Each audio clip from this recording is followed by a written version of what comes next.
a empezar la clase número 2, parte A, que habla de creo en un solo Dios. Lo primero que hay que definir qué es creer, porque nosotros decimos todas las semanas el credo, ¿verdad? Creo en un solo Dios. Pero ¿qué es creer? Creer es tener fe. ¿Y qué es la fe? Lo dice en Hebreos que la fe es la certeza de lo que no vemos, ¿verdad? Entonces, cuando digo creo, yo estoy afirmando mi fe. Y hay gente que va a decir no creo. Por tanto, cuando usted dice creo, se va a diferenciar de aquellos que no creen. Y vamos a ver en qué creemos.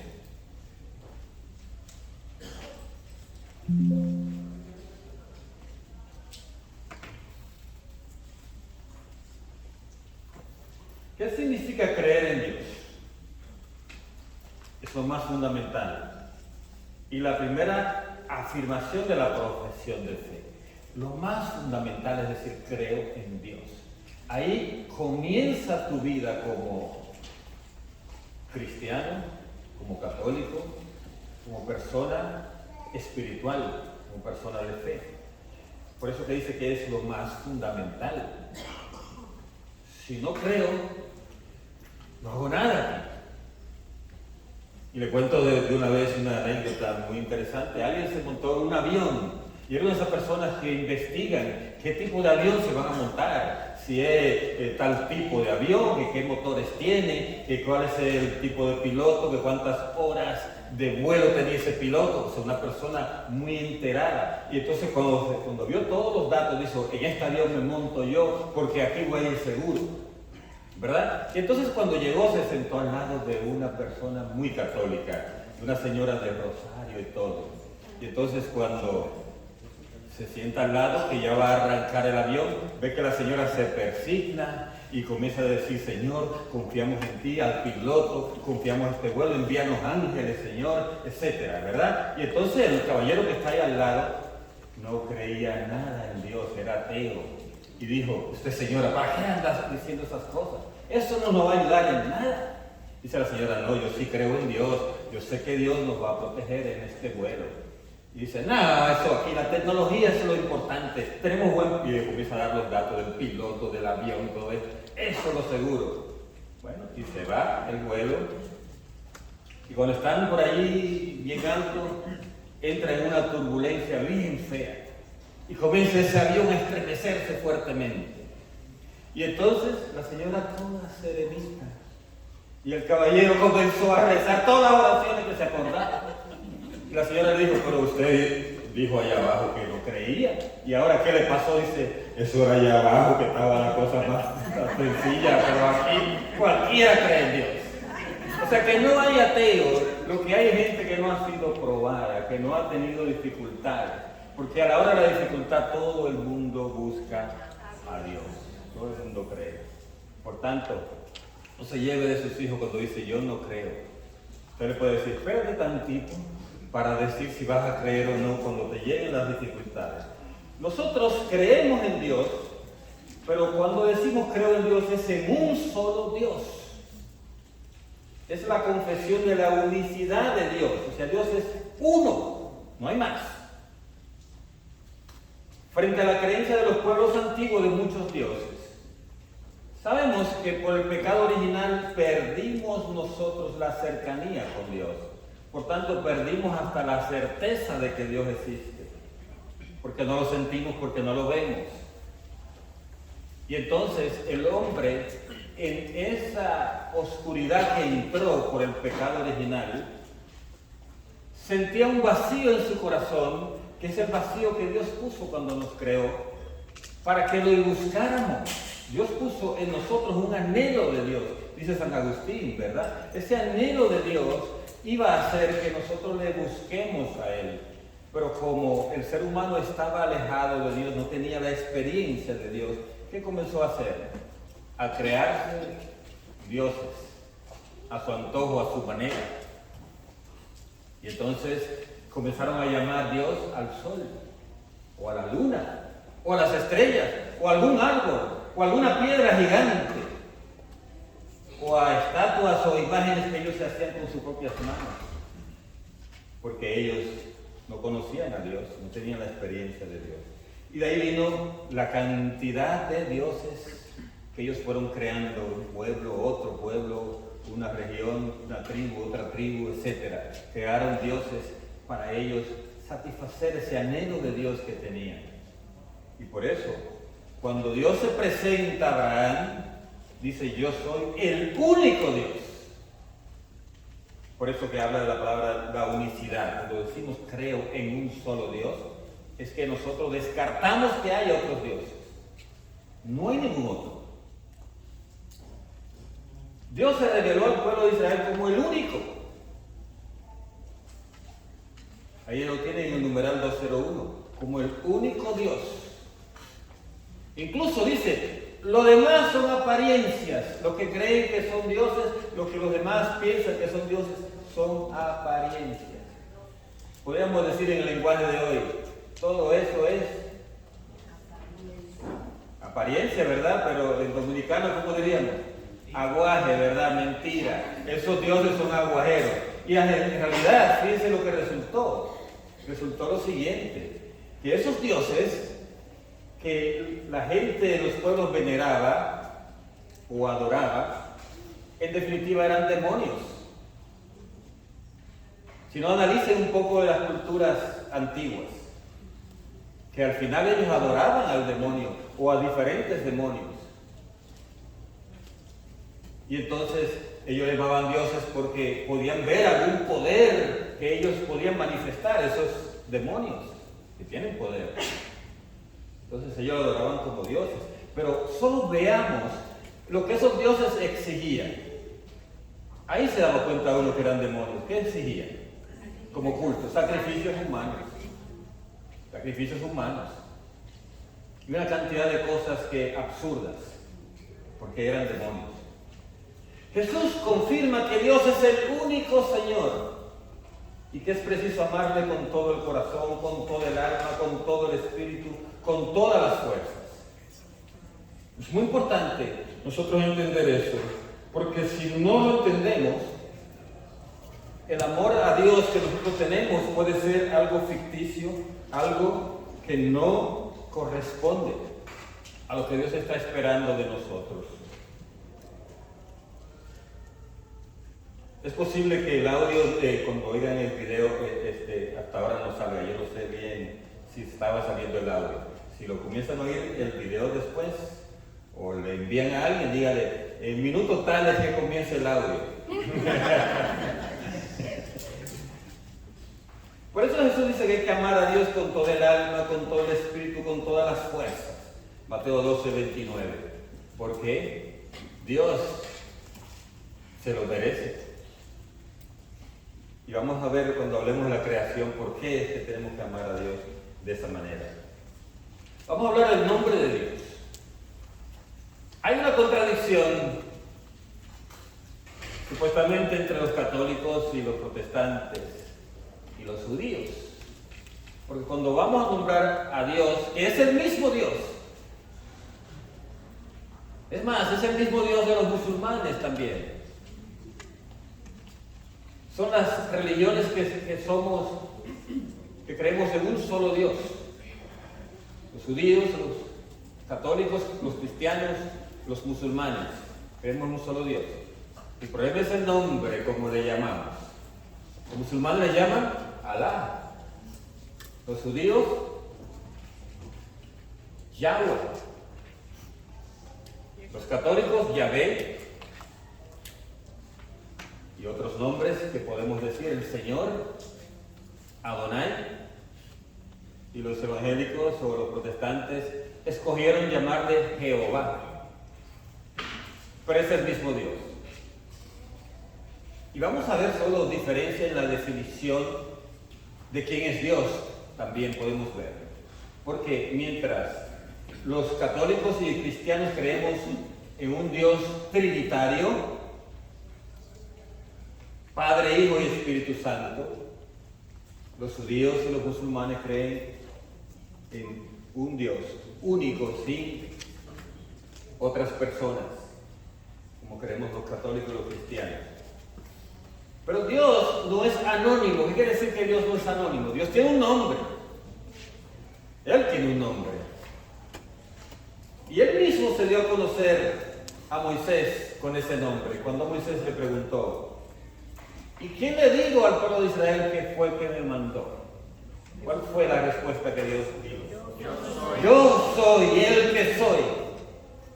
Dígale al que está al lado, tú eres el que no eres.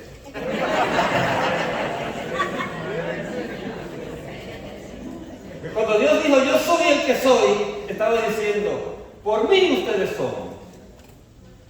Y somos nosotros porque Dios es en nosotros. Yo soy el que soy. ¿Por qué Dios dijo así, yo soy el que soy?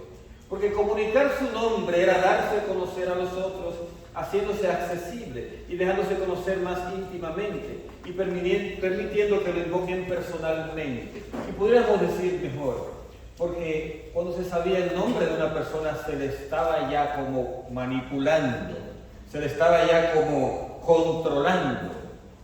Y así era que los pueblos antiguos dominaban supuestamente a sus dioses por decir su nombre. Porque el nombre significa lo que la persona es. Claro que a usted quizá le pusieron Godofredo, quién sabe, ¿verdad? O Emerlinda o lo que fuera, ¿no? Un nombre raro, lo que sea, y usted ni se ha dado cuenta de qué significa ese nombre. Yo por lo pronto sí investigué mis dos nombres, ¿verdad? Luis y Roberto, que significan para saber cuál era la misión que Dios tenía para mí en este mundo. Luis, que significa luz, y es lo que estoy haciendo ahora, ¿verdad? Con ustedes. Y Roberto, que significa amable, o sea, cuando no sea amable, reclaman, me dice. Usted está supuesto a ser amable según su nombre. Porque el nombre define lo que la persona es y la misión que esa persona tiene. Por eso Dios le cambiaba el nombre a las personas cuando le daba una misión. A Abraham se llamaba Abraham nada más, que significaba el padre sin hijo. Y Dios le cambió a Abraham, que significa el padre de muchos. O sea que esa era la manera. Y a Jacob le cambiaron el nombre a Israel, que significa el que luchó con Dios y le venció, ¿verdad? Y Jesús le cambia el nombre a Simón, diciéndole, te vas a llamar Pedro, porque va a ser la piedra sobre la cual edificaré mi iglesia. Porque el nombre tiene una relación, así que tienen una tareita por ahí investigar su nombre, para saber qué misión Dios le pudo haber dado a través del nombre. Dios se reveló progresivamente y bajo diversos nombres a su pueblo. Entonces, vamos a ver nombres como Yahvé, o sea, vamos a ver como Sebaot, el Dios de los ejércitos, Adonai, ¿verdad? Hay tantos nombres que usted puede encontrar en la Biblia. Esos nombres que se le fue dando por el pueblo de Israel al Dios Altísimo. A Moisés se le revela como yo soy el Dios de tus padres, para que Moisés entendiera, soy el Dios de Abraham, soy el Dios de Isaac, soy el Dios de Jacob, para poderse definir ante Moisés. Yo soy el que soy. El pueblo de Israel lo dejó en unas siglas para poderle tener ese nombre ahí exclusivo a Dios. Y esas siglas eran YHWH. ¿Verdad? Esas son las siglas. ¿Por qué hizo esto el pueblo de Israel? Porque no podían definir el nombre de Dios, no podían aclarar bien esto. Por eso es la palabra inefable. Inefable quiere decir que no lo podemos definir con palabras. Inefable. Entonces el nombre de Dios o quién es Dios no se puede definir con palabras, es un Dios inefable. Y este nombre divino que Dios quiso dar es misterioso, quiere decir misterioso, que tiene cosas que aunque investiguemos no vamos a llegar a entender, a comprender. Eso significa la palabra misterio. Para muchos la palabra misterio significa que hay una película de misterio, dice la gente, que algo que espanta, ¿verdad? No, Dios no espanta a nadie. Dios es misterioso, pero es porque todo lo de Dios no lo vamos a poder comprender nunca, por más que querramos. Podemos llegar a acercarnos a la verdad de quién es Dios, pero Dios es misterio. es que hay muchas cosas de Dios que no vamos a alcanzar a comprender. Se revela como el Dios que está siempre allí, presente a su pueblo para salvarlo. Dios es presente todo el tiempo. Y Dios está en todos los lugares que estemos y está siempre pendiente de nuestras necesidades. Ante la presencia atrayente y misteriosa de Dios, el hombre descubre su pequeñez. ¿Se recuerdan la lectura creo que de ayer, de la pesca milagrosa? Donde Pedro descubre su pequeñez. Porque cuando Jesús le dice, echen las redes ahora, y tienen una pesca como nunca la habían tenido, Pedro se da cuenta de que está frente a alguien maravilloso, a alguien grandioso. Y se arrodilla, dice, y le dice, Señor. Significa que lo está reconociendo como Dios a Jesús. Y dice, apártate de mí que soy un pecador. ¿Nosotros cómo nos acercamos a Dios? ¿Vamos reclamando como hay gente que le reclama cosas a Dios? Imagino que Dios se podrá reírse cuando tú vienes y le reclamas algo. Cuando tú le dices en cara a Dios el por qué. Hay gente que hace eso. Eso es una osadía muy grande que nosotros cometemos. Cuando le decimos a Dios, ¿por qué? ¿Por qué pasó esto? ¿Por qué a mí? Esos son los reclamos que uno dice a Dios. Cuando uno hace eso, se está olvidando de a quién le estamos hablando. La grandeza de Dios y la pequeñez nuestra. San Francisco de Asís solía pasar la noche entera orando, diciendo, ¿quién soy yo? ¿Quién eres tú? ¿Quién eres tú? ¿Quién soy yo? ¿Quién eres tú? ¿Quién soy yo? Esa es la única pregunta que hacía toda la noche. Pero era que mientras lo preguntaba él, se iba figurando la grandeza de Dios y la pequeñez de él mismo. Como el pobre, ¿verdad? Como el hermano menor. Porque así debe ser. Y cuando tú irrumpes en alabanza a Dios, tienes que tener en mente a quién le está alabando y quién es que lo está alabando. O sea, la grandeza de Dios y la pequeñez propia. Es muy importante. Por respeto a su santidad, la santidad de Dios, el pueblo de Israel no pronuncia su nombre. Y entonces le comenzó a llamar Adonai, que significa el Señor. De hecho, el Papa Benedicto XVI, tomando en cuenta las contradicciones de diferencias en cuanto al nombre de Dios que tenemos entre los cristianos, católicos y protestantes, él dijo, hay un nombre que nos puede unir a nosotros al llamar a Dios. Llamémosle Adonai, que significa el Señor. Así cuando ustedes estén en medio de su alabanza, pronuncien ese nombre Adonai, que quiere decir mi Señor, que fue la palabra que pronunció Isabel cuando la Virgen le visitó. ¿Cómo es posible que la madre de mi Adonai venga a mí, de mi Señor? Dios misericordioso y clemente. Vamos a ver cuáles son las cualidades de Dios. Es importante analizar. A pesar del pecado cometido, Dios acepta marchar en medio de su pueblo, un pueblo infiel, manifestando así su amor.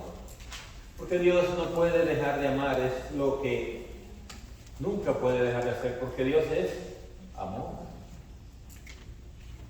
Nosotros, como seres humanos, amamos y odiamos. O como dicen por ahí, hay canciones de amor y hay de desamor. Pero Dios no puede cantar canciones de desamor, porque Dios no puede dejar de amar nunca. Por eso Dios acepta marchar en medio de su pueblo, por eso Dios está en compañía de nosotros, aunque le fallemos, porque Él es fiel todo el tiempo. Mientras el pueblo es infiel, Dios es fiel. Dios se define a sí mismo como compasivo y misericordioso, lento a la cólera y rico en misericordia y fidelidad. Compasivo quiere decir que Él se apiada de nuestros problemas, o sea, entra en nuestros propios sentimientos. Compasivo, o sea, está en nuestra pasión, en nuestras dificultades, en nuestros problemas, preocupaciones. Eso es un Dios compasivo. Y misericordioso, que quiere decir que la miseria nuestra Dios la mete en su corazón.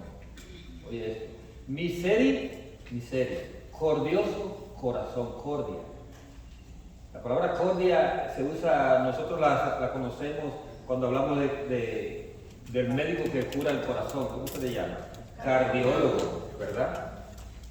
O un problema del corazón tiene que ver con cardiología, ¿verdad? Entonces eso es la misma raíz de cordioso, o sea, corazón. Y miseria y corazón juntos. Quiere decir misericordia. Es que Dios se mete, o sea, toma nuestras miserias y las mete en su corazón. Eso es misericordioso. Por eso, en el año de la misericordia, sacaron una imagen bien linda de un padre abrazando a su hijo, pero el rostro de ese hijo está puesto sobre el vientre de su padre. Se acerca al corazón de él. Eso es lo que es Dios, misericordioso. Y dice, es un Dios de fidelidad. Que dice la palabra de Dios, aunque mi madre y mi padre me abandonen, tú no me abandonarás. Dice que Dios es fiel, aunque le seamos infiel. O sea, aunque le neguemos, Él no nos negará a nosotros, ¿verdad? Él siempre va a estar con nosotros. Dios, a pesar de la infidelidad del pecado de los hombres y del castigo que merece, mantiene su amor por 1000 generaciones. Se resalta mucho aquello en la palabra de Dios que le preguntan a Jesús, ¿este es ciego por él o por sus familiares? Jesús quiere demostrar que Dios en realidad está más pendiente de diseminar su amor a nosotros por 1000 generaciones y no por hacernos pagar el pecado de lo que cometieron nuestros padres. Jesús le hace demostrar a ellos, este no es ciego porque sus padres pecaron. ¿Por qué? Porque el pecado de tus padres quedó con ellos y ellos pagan por lo que cometieron. A ti te puede quedar la herencia de las malas costumbres, del ateísmo o de cualquier otra cosa, pero tus pecados los pagas tú. Nadie va a pagar los pecados de sus padres. Lo que sí puedes recibir es el amor de Dios que viene de tus padres. Tu abuelita era una persona muy religiosa, pues eso te va a llegar a ti, porque ella está todavía orando por ti en el purgatorio o en el cielo. Va a estar orando por ti. Entonces, el amor de Dios se sigue aplicando a tu vida. Y usted, cuando encuentre una experiencia de Dios que le vino de la nada, tiene que pensar que viene de ese amor que Dios vertió en tus familiares y que te sigue dando a ti por 1000 generaciones, dice. Dios revela que es rico en misericordia, llegando hasta dar su propio Hijo, que daría su vida para librarnos del pecado. Ahí está la misericordia de Dios. Dar su propio Hijo, no importando el pecado que hemos cometido, el pecado original y después el pecado personal. Él viene a librarnos del pecado. Por eso dice que daría su vida por nosotros, Jesús. Y después vamos a hablar de cuál es el precio que Él pagó y por qué tuvo que pagar ese precio. Solo Dios es. No son cualidades de Dios. Solo Dios es único. Fuera de Él no hay dioses. O sea que todo lo que creyeron los antiguos, esos eran dioses falsos. Y qué pena que a veces los ateos utilizan esta explicación para decir que Dios no existe. Diciendo, por ejemplo, antes de la antigüedad el sol creían que era Dios, se descubrió que no. Después la luna y se descubrió que no es Dios. Después los árboles, tampoco era Dios. Después los truenos, que era Dios y se descubrió que no, que eso es un fenómeno natural, etcétera, etcétera. Para explicar que Dios no existe, porque lo inventamos después para poder suplir lo que los otros hicieron, que después se descubrió que no era Dios, pues entonces nos inventamos un Dios nosotros para poder referirnos a alguien. No es así. El ser humano buscó de Dios, pero buscó a su manera y entonces definió a Dios de diferentes formas y se buscó dioses hecho a su talla, pero Dios se aparece y dice, No hay otro Dios. Hay un dato muy interesante que a mí, aunque católico desde nacimiento, podríamos decir, bautizado pequeño, confirmado a los 2 años. Sin embargo, en la adolescencia, cuando uno entra a la etapa de joven, uno está bien bombardeado, sobre todo en las clases, en la universidad, en todos los lados, está uno bombardeado por el ateísmo, el materialismo. Y aunque yo seguía yendo a la iglesia y seguía creyendo en Dios y recitando el credo, esa creencia en Dios, esa fe, se va como drenando, se va como disminuyendo. Y entonces, ya yo entrado en la vida adulta, oí o leí sobre una aparición de la Virgen en un lugar del mundo. Y lo primero que la Virgen le dice a los videntes es: Dios existe. Fue lo primero que ella le dijo. Cuando yo leí eso me estremeció, pensando, Dios tiene que enviar a alguien desde su trono para afirmarnos de que Él existe, porque nos hemos olvidado de esa verdad fundamental. Y desde ahí en adelante mi fe fue creciendo más y más. Dice, Dios trasciende el mundo y la historia. ¿Qué significa trascender? Trascender es irse por encima de, irse más allá, más alto. Eso es trascender. O sea, Dios trasciende el mundo y la historia. O sea, todo lo que usted ve en el mundo está por debajo de lo que es Dios. Por eso entonces es una mentira o una especie de, vamos a decir la palabra falacia, es decir, que es mentira igual. O sea, un argumento inadecuado, es decir, si hay mal en el mundo es que Dios no existe.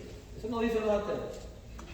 Dicen así, ay, ¿por qué hay tantos niños sufriendo? ¿Por qué hay tantas muertes, tantas enfermedades? Eso es que Dios no existe. No, eso no significa que Dios no existe, porque Dios está por encima de todo eso. Y podemos decir, a pesar de que haya hambre, a pesar de que haya guerra, a pesar de que haya odio entre la humanidad y enfermedades, Dios existe. Él es quien ha hecho el cielo y la tierra. Y lo decimos en el credo y vamos a ver en la próxima clase. Dios es creador de lo visible y lo invisible. Todo lo que hay fue creado por Dios. En Él no hay cambios, ni sombras, ni variaciones. Oye, Dios no cambia. Esto de que a una explicación una vez alguien se le ocurrió decir que el Dios del Antiguo Testamento era rígido, era fuerte, era vengador, y que después el Dios que nos trajo Jesús es un Dios amoroso, misericordioso. No, Dios es el mismo, Dios no cambia. Lo que pasa es que estaba tratando con un pueblo diferente, tratando con una humanidad diferente. Y tenía que tratarlo según el plan que Dios tenía y según la manera como íbamos respondiendo a ese plan. ¿De acuerdo? O sea, cuando Dios le dice, por ejemplo, a Saúl, tienes que agarrar las tribus con las cuales vas a pelear y matarlos a todos, incluidos los niños y las mujeres embarazadas. Uno le dice, pero Dios, qué fuerte. Pero teníamos que entender con quién Dios estaba tratando, quiénes eran esos pueblos. ¿Y qué contaminación podían traer al pueblo de Israel? Entonces, a través de eso que tenemos que ver, esa manera de Dios de tratar con el pueblo de Israel y con los pueblos circundantes, con los pueblos vecinos. Por tanto, cuando leamos el Antiguo Testamento tenemos que ir con esa mentalidad, entendiendo que es el mismo Dios, que no cambia, que no tiene sombra. Es decir, no hay cosas que vamos a decir, Dios tiene sus cositas, ¿verdad? Como hay gente que dice, Dios tiene sus debilidades. No, eso sería una sombra. Dios no tiene ninguna debilidad.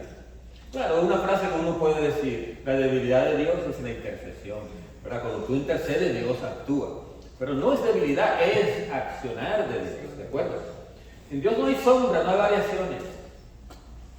No hay variaciones. Él es el que es, desde siempre y para siempre, y por eso permanece siempre fiel a sí mismo y a sus promesas. Las promesas de Dios son eternas, inmutables, no cambian, permanecen. Dios no prometió una cosa ayer y mañana te sale con otra. La misma palabra de Dios dice, Dios no es hombre para que falle en sus promesas. Nosotros sí fallamos, ¿verdad? Dios es la plenitud del ser y de toda perfección. Plenitud del ser y de toda perfección. Si usted es, Dios es más. Esa es plenitud del ser. O sea, si usted es porque Dios es en usted. Esa es plenitud del ser. Y toda perfección. O sea, si hay algo perfecto en usted, sea lo físico, sea lo espiritual, viene de Dios. Por eso me preguntaba un caballero en estos días, ¿y es pecado que yo mire a una dama y admire en ella ciertas cualidades físicas? Y dije yo, no, si no pasa de ahí, ¿verdad? Si lo que estás mirando te lleva a ti a la gloria de Dios, es decir, que es perfecto de Dios, mira las cosas tan perfectas que hace y hermosas. Quedó bien el piropo no es para ella, ¿para quién es? ¿Para quién es el piropo? ¿Para Dios o no? Exacto. Entonces, caballeros que están aquí, cuídense muy bien de sus piropos. Que tienen que llegar hacia Dios.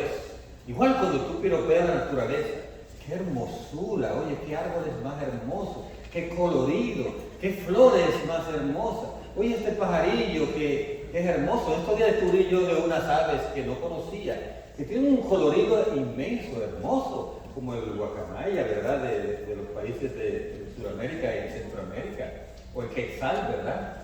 Son aves hermosísimas. Cuando usted ve algo así, usted tiene que prorrumpir en alabanza al Creador que los hizo, porque Dios tiene una creatividad increíble, ¿verdad? A veces yo me maravillo de cosas tan sencillas como una planta que descubro que sirve para tal cosa, tal otra. Le digo a mi esposa ese Dios es tremendo, qué cosa más maravillosa.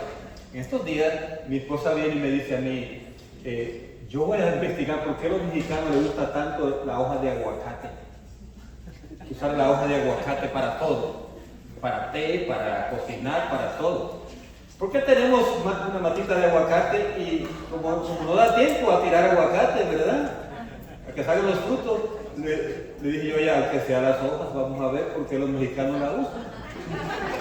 Y cuando ella lee allí toda la lista de cosas beneficiosas que esa hoja trae, dice ella, ay, no, por esto hay que comerse estas hojas, hay que hacer algo con ellas, ¿verdad? Entonces, ella dijo así, pero yo dije, qué maravilloso es Dios, mira dónde está toda la salud de nosotros. Y nosotros comiendo químicos ahí que nos dan en gana. Mientras tenemos la salud de ahí, ¿verdad? Que Dios nos está dando. Eso es la perfección de Dios, todo es perfecto. Si usted se enferma es porque no ha encontrado la perfección de Dios en las plantas, en los alimentos, en las frutas. Ahí está la perfección de Dios. ¿De acuerdo? Todo es perfecto.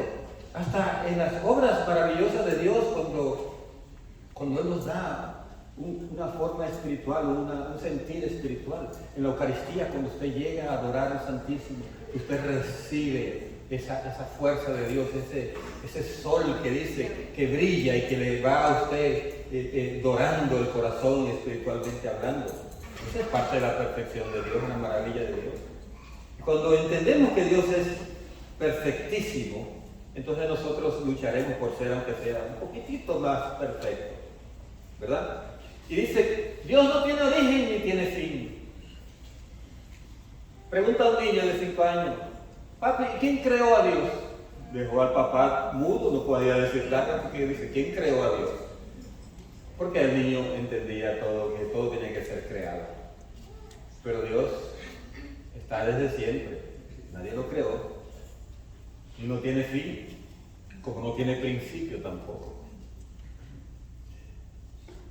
Él solo es su ser mismo y por sí mismo todo lo que es. Oye, qué frase. Dios solo es su ser mismo. Él solo es su ser mismo. O sea, Él es el que es. Y por sí mismo todo lo que es. O sea, todo lo que tú quieras encontrar está en Dios. De perfección, de amor, de ternura. Todas las cualidades están todas en Dios. Y al mismo tiempo. Después vamos a ver cuando un día analicemos las virtudes, usted se va a dar cuenta que Dios le dio a algunos unas virtudes y a otros otras, ¿verdad? O a algunos le da unos dones y a otros otras. Pero Dios lo tiene todo eso. Todas esas virtudes las contiene y todos los dones. Dios, el que es verdad y amor. En todas sus obras Dios muestra su benevolencia, su bondad, su gracia, su amor, pero también su fiabilidad. ¿Qué significa fiabilidad? Cuando usted confía en una persona, ¿verdad? Una persona que usted puede esperar todo lo bueno. Usted puede poner toda su confianza en esa persona. Ese es Dios, toda la fiabilidad. Entonces Dios es benevolente. ¿Qué significa benevolente? Quizás la palabra bueno no define todo. No solo que es bueno, sino que quiere que tú seas bueno. O sea, el benevolente es bene, significa bien, y volente es que desea. Volente, volear en italiano. Io voglio quiere decir yo deseo. Volente significa desear. O sea, Dios desea el bien para cada uno de nosotros, para todos. Por eso que dice que es benevolente. Desea el bien para todos. Su bondad es inmensa, grande. Su gracia. La gracia de Dios es todo el favor que Dios quiere para nosotros. Por eso cuando a usted le hacen un favor, usted dice, gracias. Pero la palabra se le quedó corta, porque la frase original era, que Dios te llene de su gracia. ¿Eso qué quiere decir la palabra gracia? Que Dios te llene de su gracia.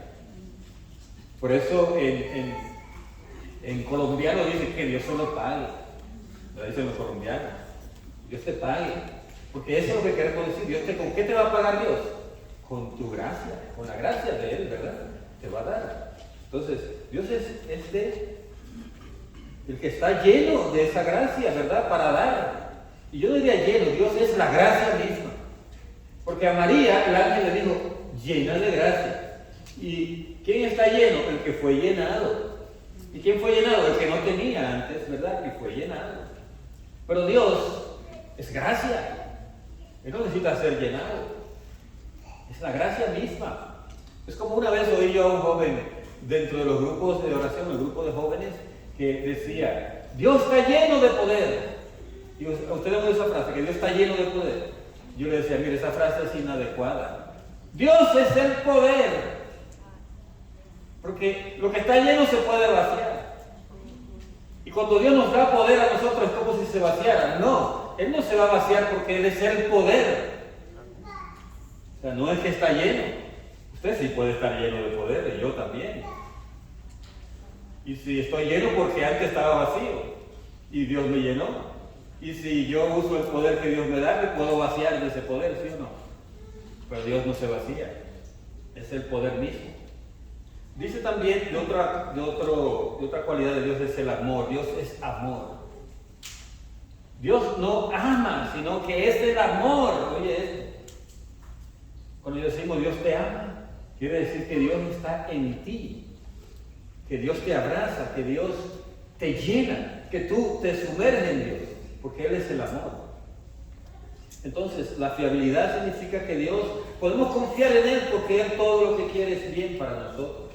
La constancia de Dios no se arrepiente de hacer nada bueno por ti. Él es constante. Y aunque tú lo abandonaste a Dios, Él va a estar constante detrás de ti.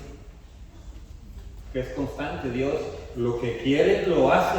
Y si no lo hace a través de ti, lo va a hacer a través de otra persona. A este que se le niega a Dios, cuando le piden algo, se le niega. En estos días llegué yo a la misa, pero como feligrés, una misa diaria. Y entonces yo hice el propósito, porque tenía una reunión virtual a tal hora después de la misa. Y dije, yo voy a llegar a la misa y inmediatamente comulgue, voy a salir. ¿Eso se puede hacer? Sí, si tú recibes la bendición, que es el cierre de todo, ¿verdad? Del sacerdote. O sea, que el padre dice la bendición, la bocina dice, Dios te bendiga, y tú estás en el carro recibiendo la bendición, ¿verdad? Para salir antes de que salga el tumulto con el parqueo y esas cosas que se forman ahí. ¿De acuerdo? Entonces yo hice ese plan.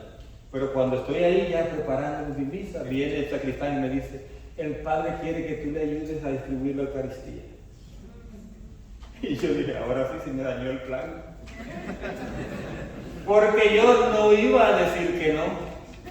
¿De acuerdo? Nunca le digo que no a Dios. Entonces, ahí me dispuse y Dios se dispondrá del tiempo. ¿Sabe qué pasó cuando iba para mi casa? Todo el semáforo en verde. Que Dios hace eso, ¿verdad? Esa maravilla. Cuando tú le sirves a Dios, Dios se encarga. ¿De acuerdo? Porque Él es fiel, es constante. Dice, su fidelidad dura para siempre. Su verdad, Dios es verdad. Dios es la verdad. Por eso Jesús, cuando Pilato le pregunta, ¿y qué es la verdad? Jesús no le contestó a Pilato. ¿Saben por qué? Porque la verdad estaba frente a él, que es Jesús. O sea, la respuesta Pilato la tenía ahí. Jesús no fue mal educado con no contestarle, sino que le hizo. No está mirando la verdad. Como diría el mexicano, ¿a poco? Aquí está la verdad. Dios es verdad. Por eso Jesús dice, yo soy el camino, la verdad y la vida. ¿Verdad? Dios es verdad misma, sus palabras no pueden engañar. Por eso las promesas de Dios se realizan siempre. Lo que Dios promete lo hace. Puede durar mucho. Miren, cuando Dios te da una profecía a través de alguien, puede que tú no veas la respuesta de una vez. Yo le conté a ustedes cuando me presentaba por primera vez como director espiritual, ¿qué le dije yo? Que allí en Long Island llegó una vez uno que consideran loco porque es una persona que el Señor usa mucho en profecía. Y yo estaba en un grupo de oración ese día, ni siquiera estaba sirviendo, y vino y me dice, diácono, usted va a ser el director espiritual de la renovación. Y yo en ese momento lo que hice fue reírme y dije, estará loco porque eso yo lo vi bien remoto. Pasaron 2 años, un año y otro, y se dieron tantas cosas que yo dije, cada vez veía más lejos eso.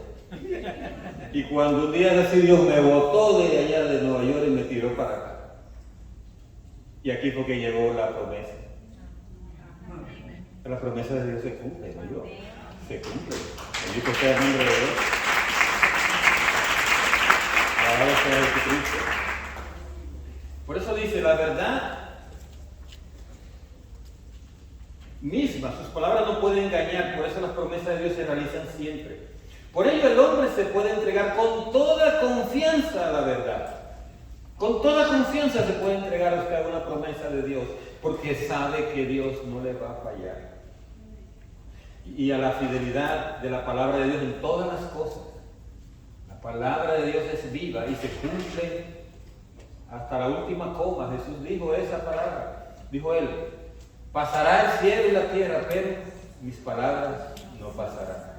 Las palabras de Jesús son las palabras de Dios. La verdad de Dios es su sabiduría que rige todo el orden de la creación y del gobierno del mundo. La sabiduría de Dios es algo tan profundo.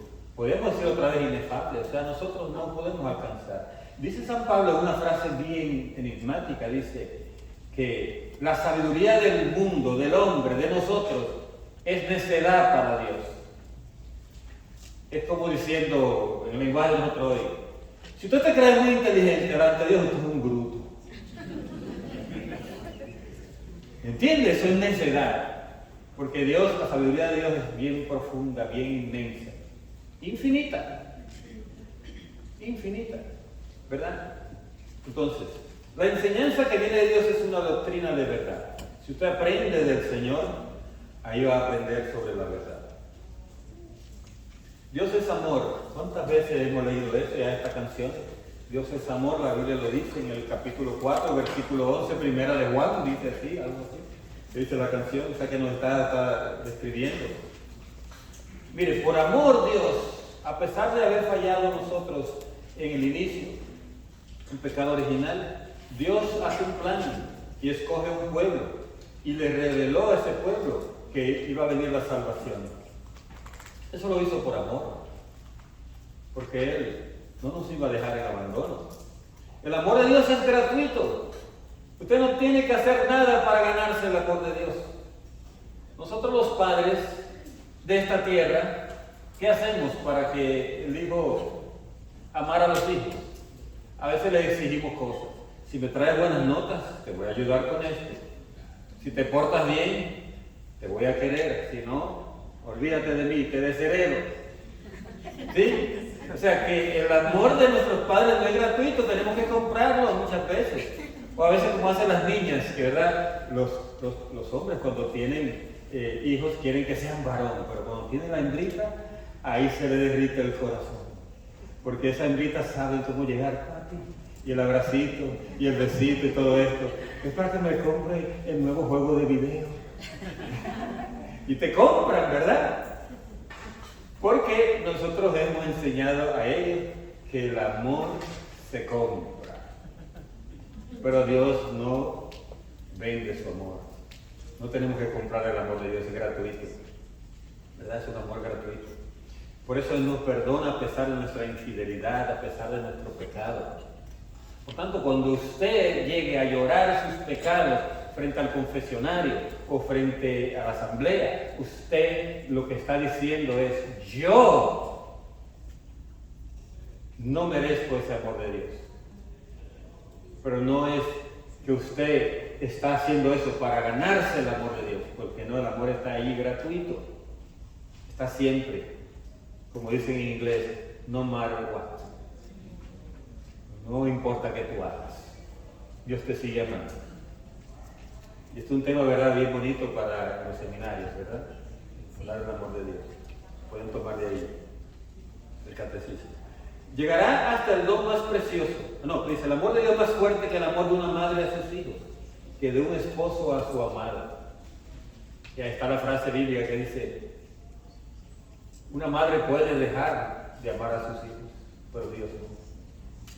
Y lo vemos hoy con el aborto, con las madres que abandonan a sus hijos por drogas, por tantas situaciones que usted ve de la falta de amor de los padres a sus hijos. Sin embargo, el amor de Dios está ahí siempre. Es más fuerte que todo eso. Llegará hasta el don más precioso. Tanto amó Dios al mundo que dio a su Hijo único. Juan 3:16. Famosa frase. Eso es el don más precioso de Dios, es dar su Hijo único para que muriera por nosotros. Quizás no hemos penetrado tanto esta verdad para entender qué tan grande es el amor de Dios. El amor de Dios es eterno. Y ahí hay citas bíblicas como Isaías 54:8 o Isaías 54:10 o Jeremías 31:3, que nos dice del amor eterno de Dios. Porque ese amor está desde el principio hasta el fin y no terminará nunca, es infinito.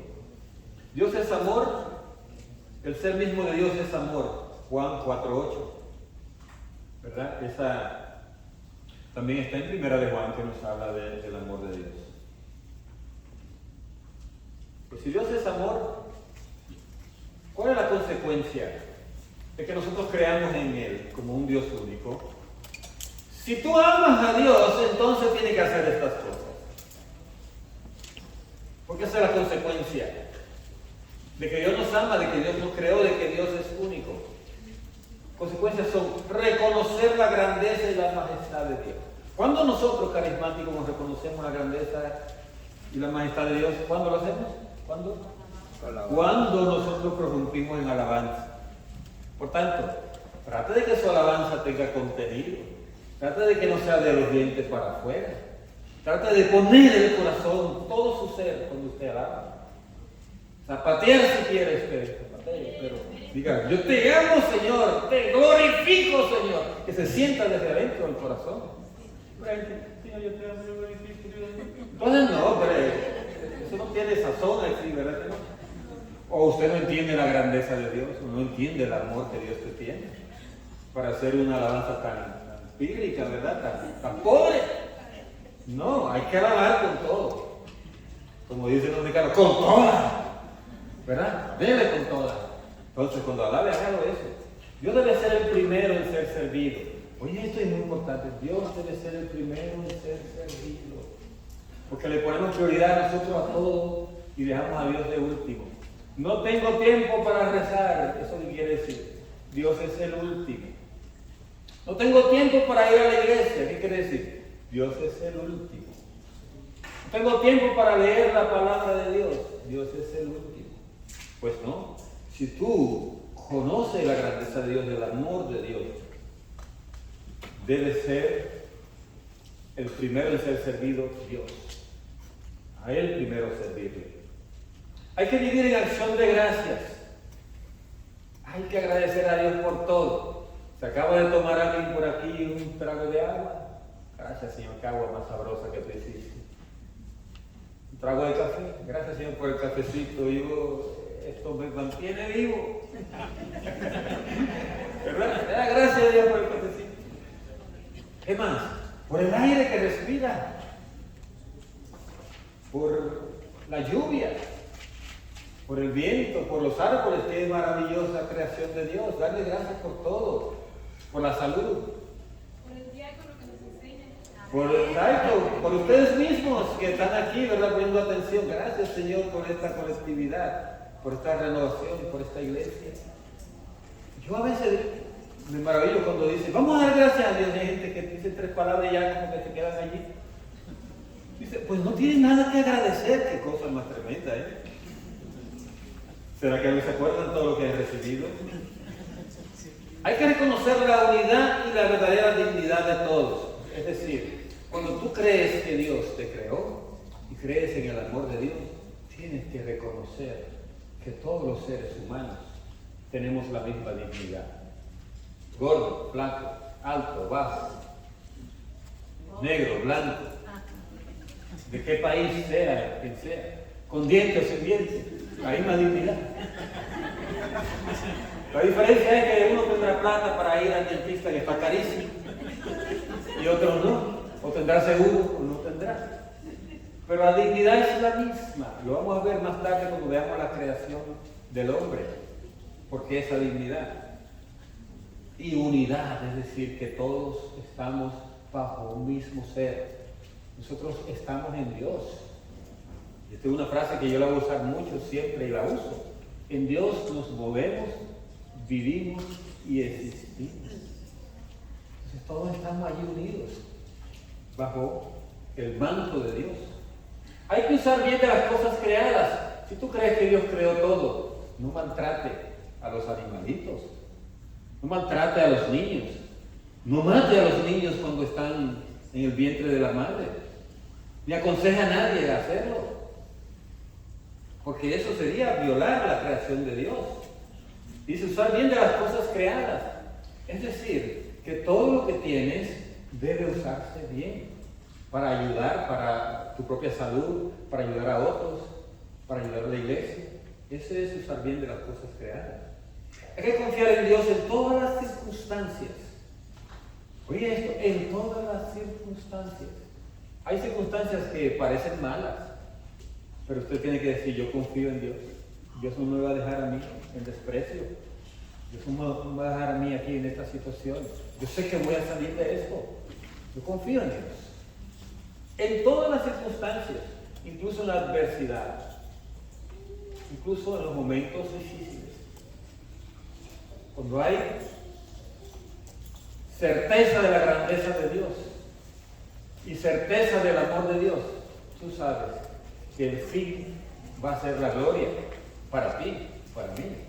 Entonces, la certeza de que Dios no me va a dejar aquí. Y esto lo dice David en uno de los salmos, dice él, y después lo usa Pedro cuando habla de la resurrección de Cristo. Dice, yo sé, Señor, que tú no me vas a dejar a podrir en la tumba. Y esto es una cosa de confianza en Dios. María tuvo confianza en Dios, por eso no entiendo, ¿verdad? ¿Cómo va a ser esto si no conozco varón? Le explican, pero todavía no entiende. Dice, no, yo soy la esclava del Señor, yo confío. Dios lo que Él quiera hacer va a estar bien. Esa es la frase que tenemos que usar siempre, confiar en Dios. Dios es todopoderoso. Y fíjense que en el credo es la única cualidad de Dios que mencionamos. Creo en Dios Padre Todopoderoso.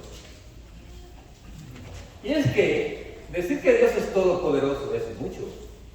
Estamos hablando de una palabra y aquí está omnipotencia. Omni quiere decir todo. Y potencia, poder, ¿verdad? Dios todo lo puede. Omnipotencia. Dice que es universal, que Dios lo puede todo el universo. Porque Dios ha creado todo, lo rige todo y lo puede todo. Mire, usted puede creer que Dios ha creado todo, pero puede ser que se olvide de que Dios lo rige todo. ¿Se acuerdan la frase de la palabra de Dios que dice, no se mueve una hoja si Dios no es voluntad de Dios, si Dios no lo desea? O sea, Él lo rige todo. Aunque las cosas que tú pareces que la ves que están mal, como decir, Dios se equivocó aquí. No se equivocó. Él está buscando un bien mayor para ti a través de algo que parece un mal para ti en este momento. Pero Él lo rige todo. Y lo puede todo. En el nombre de Cristo Jesús, no tengo ni oro ni plata, pero levántate y camina. Dios lo puede todo. O sea que no hay nada que Dios no pueda hacer. Dice, todo lo que quiere lo hace. Dios todo lo que quiere lo hace. Te voy a contar un cuento. Si Dios te dio a ti, ha pasado esto. Hay gente que me viene y me dice, ay, el Señor me dio el don de tal cosa, pero a mí no me gusta ese don. Que me hace sufrir mucho. Yo veo a la gente y no sé quién es malo. La mala de él de la cara y de la sonrisa. Y eso me hace sufrir mucho. Y yo le digo, mira, si Dios te dio ese don es para que lo usaran a favor de su obra. Y si tú no lo usas, ¿sabes qué va a hacer Dios? No te lo va a quitar, el don va a estar ahí, porque Dios es irrevocable todo lo que Él da. Lo vamos a ver más adelante. Es irrevocable, no te lo va a quitar, pero le va a dar ese mismo don, no el tuyo que te dio a ti, sino el mismo don a otra persona, para que lo que tenía que hacerse a través de ti, de ese don, y tú no lo hiciste, Dios lo va a hacer por el otro lado. Porque dice, Dios todo lo que quiere lo hace. Y si tú te le niegas como Jonás, Dios te va a tirar en una ballena primero y te va a hacer que tú hagas.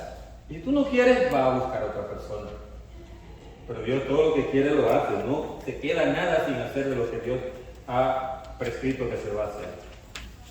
Y dice, nada es imposible para Dios quien dispone su obra según su voluntad.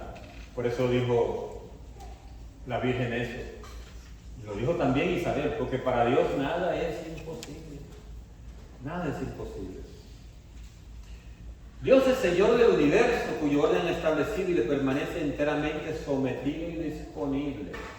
Oye, el universo está sometido a Dios y está disponible para Dios. Y está ahí. Y el universo sigue creciendo. Se han descubierto que hay estrellas que están naciendo estrellas nuevas, constelaciones nuevas. Han descubierto los científicos. ¿Qué quiere decir? Que Dios sigue creando. Dios sigue creando. El universo está ahí disponible para Él. Y Él mantiene el orden que se ha establecido. Dios es Señor de la historia, gobierna los corazones y los acontecimientos según su voluntad. Gobierna los corazones y los acontecimientos según su voluntad. Usted es libre, ¿verdad?, darle su corazón a Dios. Pero Dios es soberano de ese corazón. Ese corazón es de Dios, el suyo. Y el mío, ese Dios. Pero usted es libre de dárselo. Pero Dios sigue gobernando todos los corazones, según su voluntad. Cuida de nuestras necesidades, perdona libremente los pecados. Que si cuida de todas nuestras necesidades, póngalo a prueba. La mayoría de los santos, ¿sabe lo que hacía algunos santos? Me quiero acordar de alguno, pero voy a decir el ejemplo en genérico. Hubo un santo que fundó una congregación y él dijo que se iban a basar en la providencia de Dios, que ellos no iban a acumular nada. Y cuando ese santo veía que había demasiado, por decir, trigo, que habían acumulado mucho trigo, él agarraba y lo regalaba, el trigo. Iba donde los pobres agarraban el trigo y se quedaba sin nada la despensa. Y los que estaban ahí, el ecónomo y el de la cocina decía, pero está loco, ahora no quedamos sin nada para hacer pan para mañana. Y dice, Dios proveerá. Y se aparecía alguien con un saco de trigo en la noche. Vean la vida de los santos y se van a dar cuenta de todos estos milagros así que Dios hace. Porque Él es providente. Dios cubre nuestras necesidades. es un Dios providente. Y perdona libremente nuestros pecados. Dios es libre de perdonar nuestros pecados, pero lo hace siempre. Él lo hace como si estuviese obligado. Si tú pides perdón, Dios se siente como obligado a perdonarte, pero no dice que lo hace libremente, porque Él no puede hacer otra cosa, porque es todo amor. Vence el mal con el bien, enviando a su Hijo y resucitándolo de la muerte. Dios siempre vence el mal con el bien y nos pide a nosotros hacer eso. San Pablo en una de sus cartas dice: venza el mal a fuerza de bien. Y dice: si tú a alguien que te injuria o algo, tú le haces un bien, le está poniendo brasa en su cabeza, dice San Pablo. Brasa en su cabeza, ¿sabes lo que significa eso? Que le van a salir los colores a la persona como diciendo: yo le ofendí, yo hice para que lo botaran del trabajo y todavía me está haciendo más favores. ¿Qué usted está haciendo con eso? Actuando como Dios actúa. Dios actúa. Nosotros cuántas cosas no hacemos, ¿verdad? En contra de lo que Dios quiere. Y Dios siempre nos está venciendo con el bien. Y el bien más grande que Dios nos hizo a nosotros fue enviar a su Hijo. Que a pesar de que cometimos el pecado original, el pecado personal, dañamos la humanidad hasta el punto de prácticamente la destrucción de la creación. Dios, ¿qué hace? Nos ama enviándonos a su Hijo único para que muera por nosotros. Eso es amor. Y dice después, lo resucita de la muerte. Eso es poder. Dios es uno y trino. Aquí viene la diferencia de nosotros con los judíos y los musulmanes. Porque ellos creen que nosotros andamos por ahí con tres dioses. No entienden aquello de la Santísima Trinidad, de que Dios es trino y uno al mismo tiempo. Vamos a explicar esto ahora. La fe de todos los cristianos se cimenta en la Santísima Trinidad. Si alguien no cree en la Santísima Trinidad, ya no es cristiano, aunque se llame a sí mismo tal. Porque esto es fundamental para la fe de los cristianos. Santísima Trinidad, porque fue el mismo Jesús que lo reveló. Entonces, los cristianos somos bautizados en el nombre del Padre, del Hijo y del Espíritu Santo. Y no en los nombres de estos, pues no hay más que un solo Dios. O sea, fíjense cómo se dice. Cuando uno se persigna, dice: en el nombre del Padre, del Hijo y del Espíritu Santo. Uno dice: en los nombres de... No, en el nombre, un solo. Incluso cuando usted lee el relato de la creación, ¿sabe qué dice? Hagamos el hombre a nuestra imagen y semejanza. Hay tres personas ahí hablando. En el relato de la creación dice: hagamos el hombre a nuestra imagen y semejanza. ¿Qué quiere decir? Que si esa imagen y semejanza de un Dios tripartito o un Dios trino, también nosotros somos trinitarios en cierto sentido, ¿verdad? Cuerpo, alma y espíritu. Vamos a ver esto. Dice: el misterio de la Santísima Trinidad es el misterio central de la fe y de la vida cristiana. Es el misterio de Dios en sí mismo. O sea, esto es central de nuestra fe, creer en la Santísima Trinidad. Y usted diría, como dicen por ahí los testigos de Jehová: ¿dónde está esa palabra Santísima Trinidad? La palabra Trinidad no está en la Biblia. Insensato, ¿verdad? Porque sí está en la Biblia, pero no como palabra en sí. Está de que Jesús se reveló, nos reveló a nosotros, que Él es el Hijo y que hay un Padre, y que Él, después que se vaya, nos iba a enviar el Espíritu Santo. O sea, que Jesús está hablando de la Santísima Trinidad. En el bautismo de Jesús está bautizando, el Espíritu Santo se posa en Él como una paloma, y el Padre habla de los cielos diciendo: este es mi Hijo amado. También en el relato que se celebra hoy, que es la transfiguración, ahí aparece la Santísima Trinidad. El Espíritu Santo en aquella nube que lo envolvió, Jesús que estaba allí presente con ellos, y el Padre que dice: este es mi Hijo amado, escúchenme. Es decir, que la Santísima Trinidad aparece muchas veces en la Biblia. Claro que no con el nombre de Santísima Trinidad. pero aparecen las tres personas que conforman un solo Dios. Es misterio central de la fe, el misterio de Dios en sí mismo. Es la fuente de todos los otros misterios de la fe. Es la luz que nos ilumina. Si no creemos en la Santísima Trinidad, vamos a armar un enredo tremendo, porque va a haber cosas en la fe que no vamos a poder explicar. Es la enseñanza más fundamental y esencial de la jerarquía de las verdades de fe. La palabra jerarquía significa que las cosas van en un orden. Entonces hay cosas menores, hay cosas mayores. Entonces, la Santísima Trinidad está entre las cosas mayores de nuestra fe. O sea, una enseñanza fundamental. Y es esencial en la verdad de la fe. Si alguien te dice que no cree en la Santísima Trinidad, póngale miedo ahí, porque entonces su fe está trasnochada, está trastocada, está cortada. Porque Jesús reveló así para que fuéramos más completos en nuestra fe en Dios. Entonces,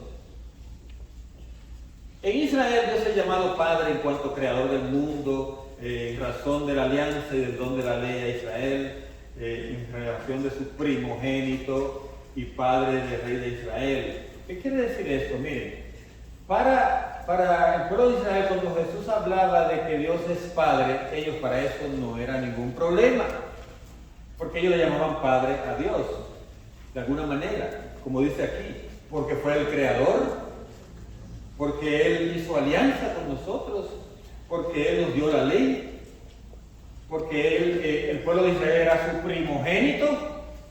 Primogénito es de qué? La palabra primogénito tiene que ver con un hijo, ¿no? Entonces Israel era el hijo primogénito de Dios, el pueblo de Dios, el primogénito de Dios. Y también al rey de Israel llamaba a Dios su padre.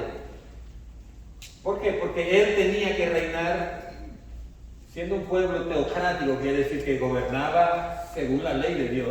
Él tenía que gobernar, tenía que tener a Dios como padre para poder ser padre de la nación también. ¿De acuerdo? Entonces, eso no era extraño para ellos que Jesús le llamara a Dios Padre. Lo extraño para ellos fue cuando Jesús le dijo a Dios, Abba.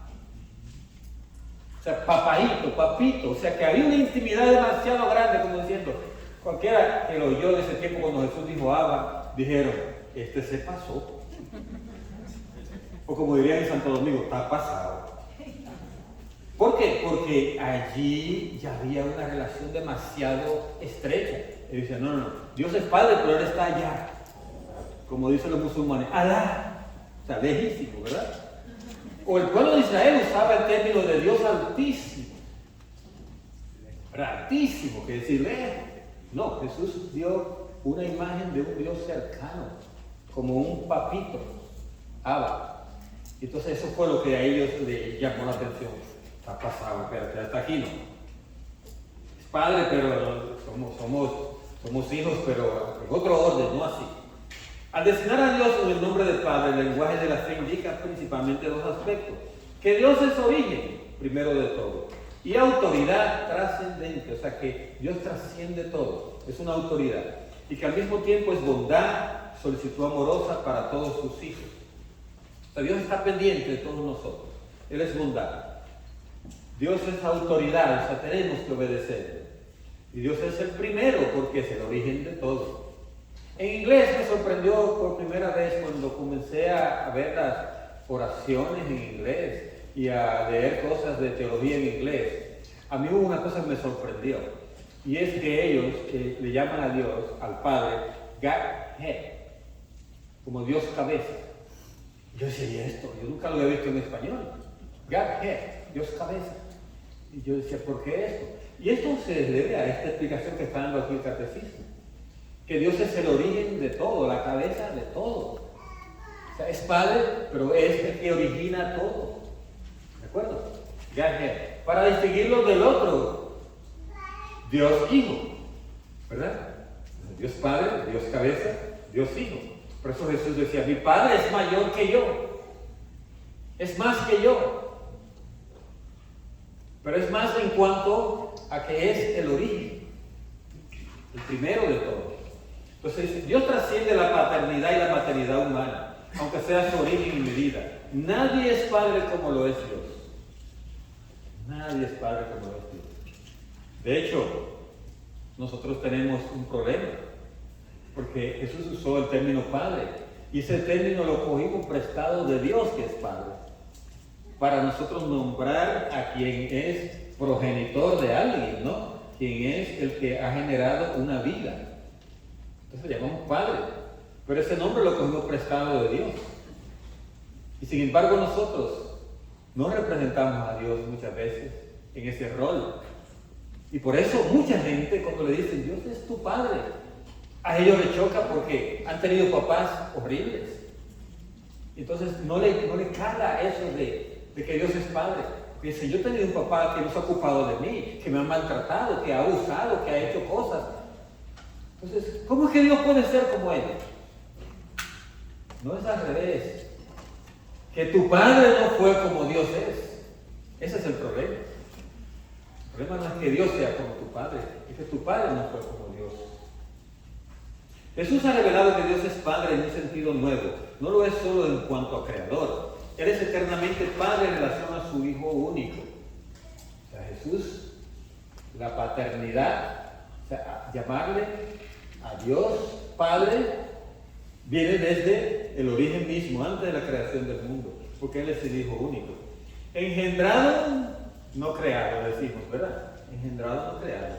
Engendrado del Padre antes de todos los siglos, lo decimos así, ¿verdad? Engendrado, no creado. La palabra engendrado también se queda corta, porque nosotros le llamamos a un papá. Él engendró tantos hijos. Decimos así, engendró. Pero la manera de decir engendrado, no creado de Jesús, es que Dios mismo es, desde el principio, Padre, Hijo y Espíritu Santo. ¿De acuerdo? Que no hay un momento en que Dios Padre estaba solo y salió el Hijo. No. Dios mismo desde su origen, que no lo tiene, ¿verdad? Dijimos que no tiene origen. Dios mismo desde su existencia eterna es Padre, es Hijo y es Espíritu Santo. Cuando tú dices engendrado, no creado, es para distinguir que los hijos que tú tienes que fueron engendrados fueron creados. Pero el Hijo único de Dios, Jesucristo, fue engendrado, pero no fue creado. Por ahí, échese un cafecito ahorita más tarde, ¿verdad? Si se le fundió un poquito de fósforo, ¿verdad? Porque son cosas profundas, tenemos que ir ahí. Y dice, engendrado, no creado. Se eche fresco aquí arriba. Para refrescar el disco duro. El Espíritu Santo es revelado así como otra persona divina. Entonces tenemos Padre, tenemos Hijo y Espíritu Santo. Ahí fue que en realidad los judíos no entendieron mucho. Y todavía andan por ahí cristianos, o que se llaman cristianos, pseudo cristianos, que no creen que el Espíritu Santo es Dios. Y están bien fundidos con eso. Porque Jesús reveló que el Espíritu Santo es otra persona divina, con relación a Jesús y al Padre. Porque Jesús dijo, mi Padre me envió, es decir que el Padre está por allá. Mire, hay unos que se llaman cristianos, nacieron en un país de Centroamérica, que están hablando de que solo Jesús existe, que no hay Padre, que no hay Espíritu Santo, que solo Jesús existe, que lo que ha pasado es que Jesús antes de venir para la tierra era Padre nada más, después cuando estaba aquí era Hijo y después vino Espíritu Santo. Como diciendo es la misma persona, pero que ha agarrado como diferentes nombres. No. Trinitario es tres personas distintas y un solo Dios verdadero. Son tres personas distintas. El Espíritu Santo es persona divina. El origen eterno del Espíritu Santo se revela en su misión temporal. O sea, el Espíritu Santo es eterno, tiene origen eterno también, pero tiene una misión temporal. ¿Cuál es la misión temporal? ¿Qué quiere decir? La misión que está aplicada a este mundo, eso es temporal. No es que dura poco, no, sino que está aplicada a este mundo. Entonces, ¿cuál ha sido la misión del Espíritu Santo? En la creación, ¿qué hizo el Espíritu Santo? Él era el que hacía. O sea, el Padre deseaba las cosas. Hágase, decía el Hijo era el que hablaba la palabra, hágase. Y el que hacía, ¿quién es? El Espíritu Santo. Por eso decimos que es Señor y dador de vida. Cuando decimos que es Señor, ¿qué queremos decir? Que el Espíritu Santo es ¿quién? Dios, que es Dios. Y cuando decimos que es dador de vida, Él es que realiza todo lo que tiene que ver con la vida. Entonces, dice, el Espíritu Santo es enviado a los apóstoles y a la iglesia, tanto por el Padre en el nombre del Hijo, como por el Hijo en persona, una vez que vuelve junto al Padre. Por eso Jesús dijo, me conviene que yo me vaya, porque mi Padre y yo le enviaremos el Espíritu Santo. O sea que ambos participan en ese envío del Espíritu Santo. Podemos definir así que el Espíritu Santo es el amor del Padre y del Hijo, que genera otra persona. O sea que la persona del Espíritu Santo es el estrato del amor del Padre y del Hijo, que junto a ese amor está formando una tercera persona, el amor de Dios. El Espíritu Santo es tercera persona de la Trinidad, es Dios, es uno e igual al Padre y al Hijo, de la misma sustancia y también de la misma naturaleza. ¿Cuál es la naturaleza de Dios? ¿Es material o es espiritual? Espiritual. Por tanto, la naturaleza del Espíritu Santo es espiritual también. La de Jesús es espiritual, lo que pasa es que se encarnó, pero sigue siendo naturaleza espiritual, es la misma naturaleza. Y del Padre. Por eso que decimos el credo, de la misma naturaleza que el Padre. Cuando usted recita el credo ahora, vaya dándole tono a cada una de esas palabras, dándole significado, porque es naturaleza espiritual, de la misma sustancia, dice. Con el Padre y el Hijo recibe la misma adoración y gloria. Qué interesante, porque a veces nosotros solemos hablar del Espíritu Santo como si no fuera Dios. Yo una vez paré a una señora que le dije, hágase una oración al Espíritu Santo. Y la señora comenzó, ¡ven, Espíritu Santo! ¡Ay, Espíritu Santo! ¡Tú! Y yo, espera. ¿Usted le está hablando a Dios? ¿Usted cree que es al perrito de la casa que le está diciendo algo? No, usted le está hablando a Dios. Y si le habla a Dios, háblele en tono de súplica. Que a Dios se le suplica. ¿De acuerdo? A Dios se le suplica. Si usted está llamando al Espíritu Santo, lo está invocando. Tiene que ser en tono de súplica, porque usted y yo no somos nadie para decirle al Espíritu Santo, venga para acá. No somos. Entonces le estamos hablando a Dios. Entonces a veces nos confundimos con el lenguaje. Cuando usted está, digamos, reprimiendo al enemigo, ¿verdad? Para una liberación. Ahí sí tiene que usar voz alta y autoridad. Pero usted tiene la autoridad de Cristo para hacer eso en ese momento, ¿de acuerdo? Pero no puede usar ese mismo tono de autoridad cuando habla del Espíritu Santo. ¿Se entiende la diferencia? Igual cuando usted está alabando, alábe con fuerza, dele con toda, ¿verdad? Porque usted está expresando todo su ser en el amor de Dios. Le está diciendo a Dios, te amo, con todo mi mente, mi corazón, con todo mi ser, ¿verdad? Y al diablo le está dando de todo cuando usted alaba a Dios. Por eso dale con duro, ¿verdad? Alaba con más fuerza. Pero ese mismo tono no es el que va a usar cuando llamas al Espíritu Santo. Porque le está hablando a Dios, lo está invocando para que venga. Y el Espíritu Santo es un caballero. Él no desobedece a Dios y no desobedece al profeta, dice San Pablo. ¿Y el profeta quién es usted? Usted lo está pidiendo, Él viene. Él viene. Pero por favor, no le ofendamos, ¿verdad? Haciendo creer que estamos llamando al que hace los mandados en la casa. No, estamos hablándole a Dios. Por eso te dice, recibe la misma adoración y gloria. De vez en cuando le debe ser una alabanza al Espíritu Santo. Él debe ser una alabanza. A ti que eres eterno, que nos da todo. Espíritu Santo, te alabamos, te bendecimos. ¿Verdad? Usted puede irse en ese orden, porque recibe la misma adoración y gloria. Sí. Estoy tomando en cuenta acá. Me quedan 3 minutos. La tradición latina confiesa que el Espíritu procede del Padre y del Hijo. Aquí está la palabra filioque. Filioque significa que procede del Padre y del Hijo. Hay una división que hubo en el año 1000 y tanto, que hubo con las iglesias ortodoxas, porque ellos dicen que solo procede del Padre, del Espíritu Santo. Y por esa diferencia, por problemas políticos, se dividió la iglesia en católica, que son romanos, ¿verdad? Como somos nosotros aquí, y católicos ortodoxos, que son todo del Oriente, porque ellos creían o siguen creyendo que el Espíritu Santo solo procede del Padre. Pero nosotros decimos, procede del Padre y del Hijo. Eso significa filioque, que él, el Hijo, también participó en la procedencia del Espíritu Santo, el Padre y del Hijo. Entonces, yo creo que esta es la última. Ok. Déjame cuánto queda, porque dice que 5 minutos, nos quedan 2. Vamos a leerla rapidito. El dogma de la Santísima Trinidad. La verdad revelada de la Santísima Trinidad ha estado desde los orígenes en la raíz de la fe viva de la Iglesia, principalmente en el acto del bautismo. Bautizamos en el nombre del Padre, del Hijo y del Espíritu Santo. También en el saludo inicial de la liturgia, de la misa, ¿verdad? Eucarística. Liturgia eucarística, la misa. ¿Qué es lo que se dice? Lo que está en 2 Corintios 13:13, que dice: la gracia de nuestro Señor Jesucristo, el amor del Padre y la comunión del Espíritu Santo esté con todos ustedes. Y contestamos. Ahí estamos hablando trinitariamente. La misa empieza con una invocación a la Trinidad. ¿De acuerdo?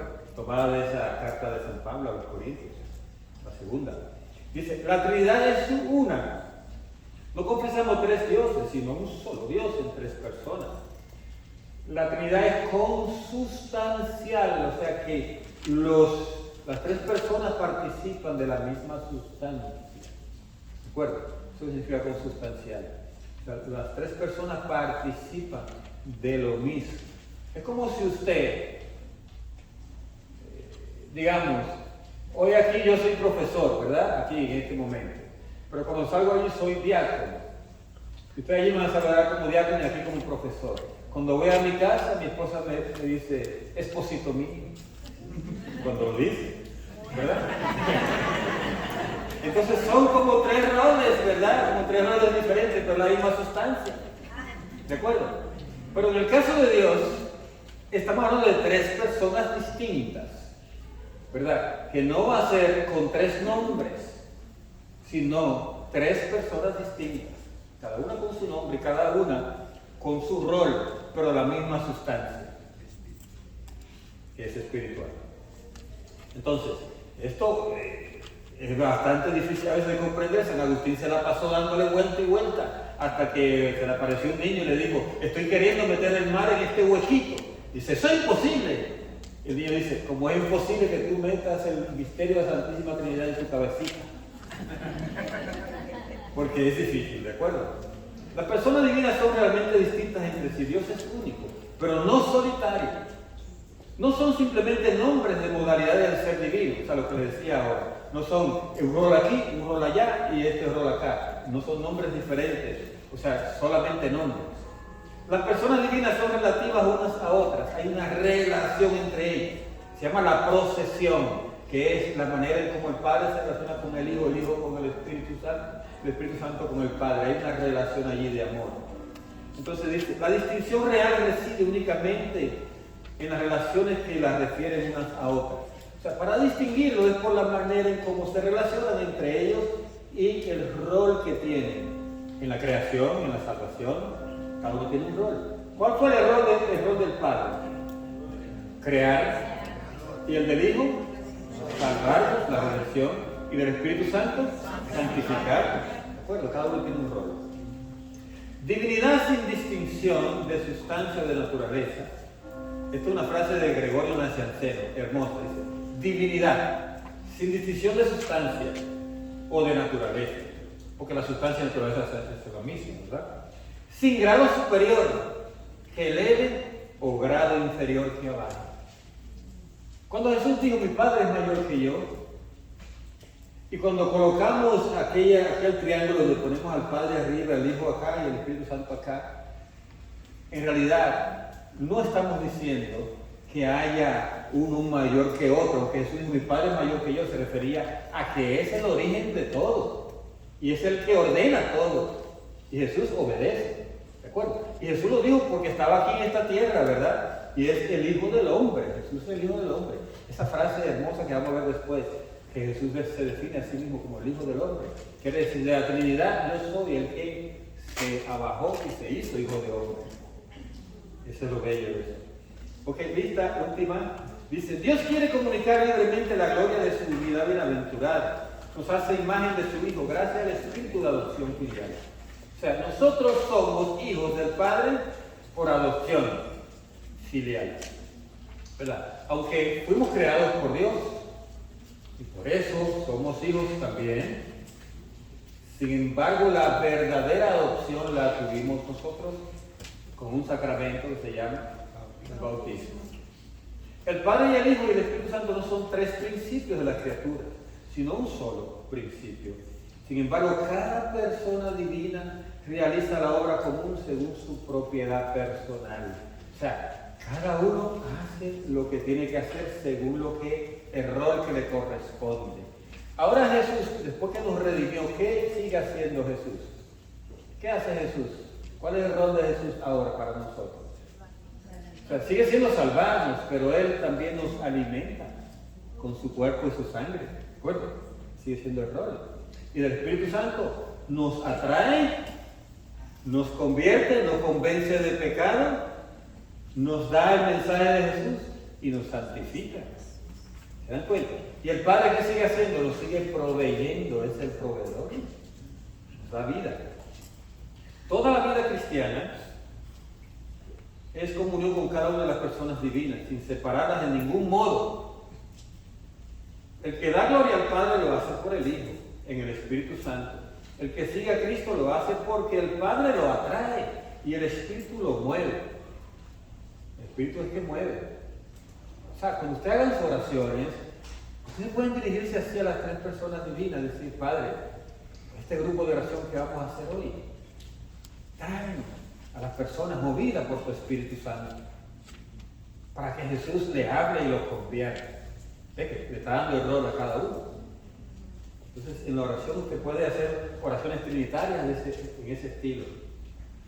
Por fin, último, es el acceso de las criaturas a la unidad perfecta de la bienaventurada Trinidad. Pero desde ahora somos llamados a ser habitados por la Santísima Trinidad. O sea, mire, mi Padre y yo, dice el Hijo Jesús, si tú cumples mis palabras, mi Padre y yo vendremos y le amaremos. Estaremos en su corazón. O sea que la Santísima Trinidad está habitando en nosotros. Cuando tú recibes el cuerpo de Cristo, ahí está el Padre y el Espíritu Santo también. ¿De acuerdo? Entonces, nosotros tenemos siempre una relación trinitaria. Y cuando estamos teniendo esa relación trinitaria, nos estamos preparando para lo que va a pasar cuando estemos en el cielo. ¿Sabe dónde vamos a estar nosotros? Aunque creemos que el cielo es un lugar, el cielo es el corazón de Dios. Allí que vamos a estar nosotros. Dios nos va a asumir adentro de su persona. Nosotros vamos a estar dentro de Dios. Si decimos que en Dios nos movemos, vivimos y existimos, ahora, cuando estemos en el cielo, en Él vamos a estar todo el tiempo para toda la eternidad. Ese es el cielo, el corazón de Dios. Así es que espero que esto sea más que una clase que le llegue aquí a la mente, que se vaya metiendo al corazón como una reflexión, para que ustedes después como temistas, profesores, catequistas, maestros, puedan profundizar lo importante. Como hablamos de que es un acto de amor y de misericordia, cuando usted enseña a los demás, enseñe con el corazón, enseñe las cosas de manera que la gente, la verdad le penetre a su corazón y se convenza no por la mente, sino por el Espíritu. Que Dios le bendiga. Amén.